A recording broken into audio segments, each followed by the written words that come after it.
Phenomenal. Yes. Crazy. So I think we'll go into this UFC 260 preview, which is on Sunday for us, I believe. Yeah, so Saturday it's coming up night their time. in a couple of days.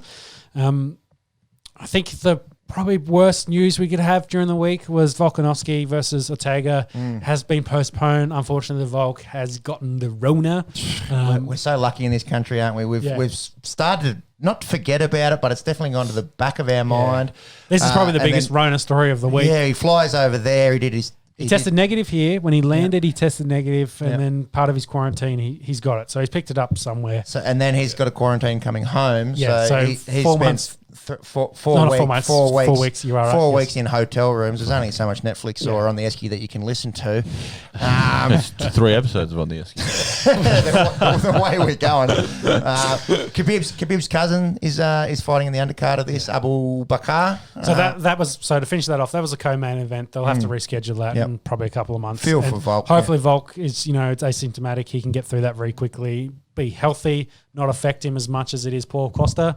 Hopefully, have no too many wines in quarantine as well, and then come back in, set this up in maybe 265 or a little bit earlier. They can pull this off. Yep.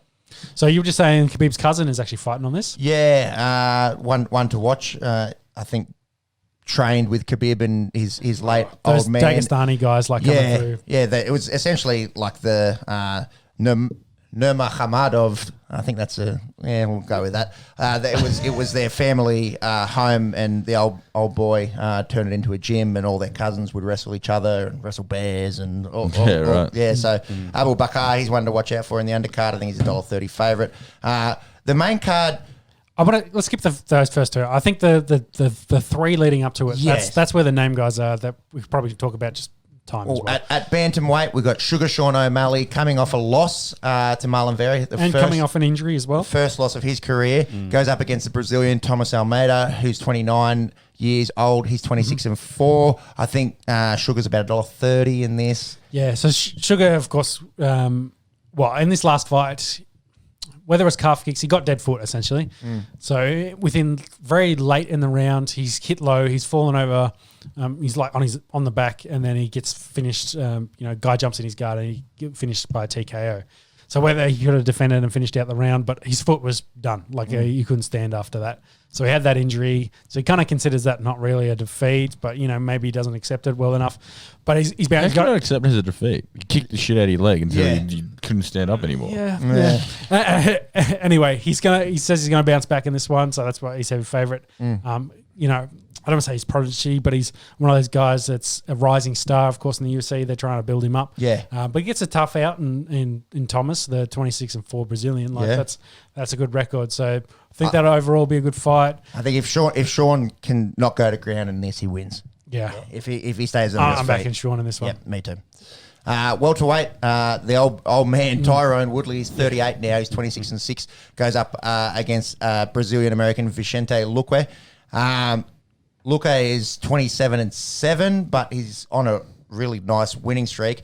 And Woodley, if you don't mind, his last 3 losses: Covington, Burns, Usman, that's the creme de la creme. That's the top 3 in that division. In the welterweight division, I think Tyrone's about $3 in this. So that might be a sneaky. Might be having a little. Because his last fights were garbage. Honestly, he either mentally just hit a wall and then just couldn't keep going because his ability fell off the cliff. Whether he can kind of regain that killer instinct he had when he ran in to get the welterweight title, I could see him coming out and winning this. But it depends what Woodley gets off the bus and walks into that cage. I believe Luque is 19-7. He's fought 27 times. There you go. That makes sense because he's not actually that old. He's not 30, is he? No. 29? No. Yeah, 29. Yeah. My apologies there. You can get $3 for Woodley, $1.35 for Vicente. Put a tenner on that. Wow. So The big one. The big one. The big one. The 2 baddest motherfuckers on the planet going up against it for the second time round. Miocic versus Francis Ngannou. Yeah. Hard to pick. This is a rematch, of course. Stipe, let's say, took Francis to task. showed him, Francis basically came in with knockout power. That's all he had in that first fight. He's kind of gone away and redefined his game a little bit.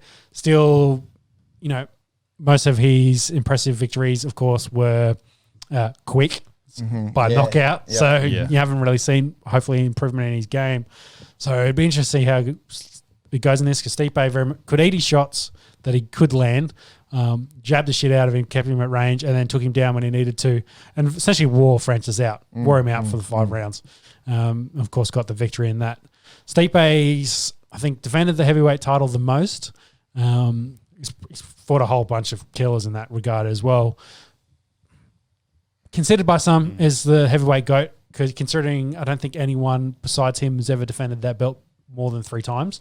So it's a belt that changes hands a lot. And what about the guys that he's beaten? Like you mentioned Francis, but also DC twice, Junior Dos Santos, Alistair Overeem, Fabricio Verdum, Orlovsky, Mark Hunt. Like, that's an impressive resume. Of the heavyweight division. Yeah. So he's done it. So. And Nganou's 15-3. He's got that knockout power. He's actually favoured in this. I think he was favoured in the first fight as well. Yeah, $1.83 versus $1.97, thanks to our unofficial sponsors. Yeah. Which is probably not a great... it's not a great reflection on Stipe's capability. No, people just sleep on Stipe. Exactly. He comes in underrated a bit because everyone looks at Ngannou and sees the chiseled Adonis that he is, and then you just think, oh man, he could kill anyone. But if this gets out of the second round, I think Stipe wins. So you're saying Francis has to win early. Has to knock him out. Yeah, I think Francis has to win early. I don't think he can. As a complete package fighter, I still don't think Francis is there. Okay.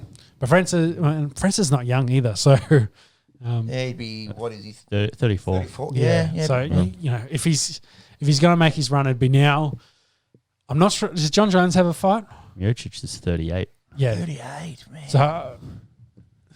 Jones doesn't have anything lined up, but in the heavyweight division, I think. Will he go straight for a title, do you think? Or do you reckon they'll make him fight someone first? I don't know who he'd fight besides these two. Honestly, the other guys in the heavyweight have kind of all been back and forth, not really making a run. Maybe they go, you're not going straight for a belt, but we'll give you the loser of this. Yeah. And then after that, if you win. Because Volkov is up near the top, but he's been back and forth with wins. Rosenstrike back and forth wins, just lost to Ngannou.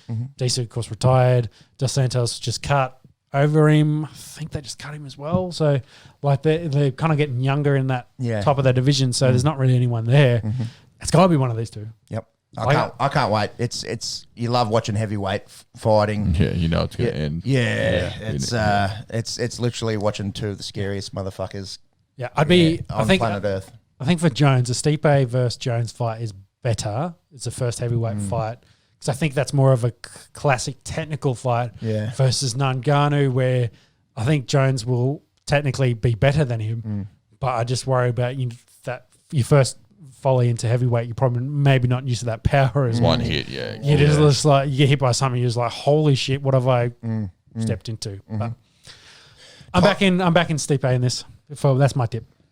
I'm gonna go. Well, I said my tip. Yeah, I think it's Stipe. I'm gonna go Francis. If he gets out of the first 2 rounds, I think it's Stipe. Yeah. Ngannou's got to end it early, but I'm thinking likely it'll be Stipe winning this. I'll go Francis. Monks. I have to go Stipe. Good. Yeah. Record speaks for himself, I think. Yeah. I'll go Francis for a Desmond. Desmond 2-2.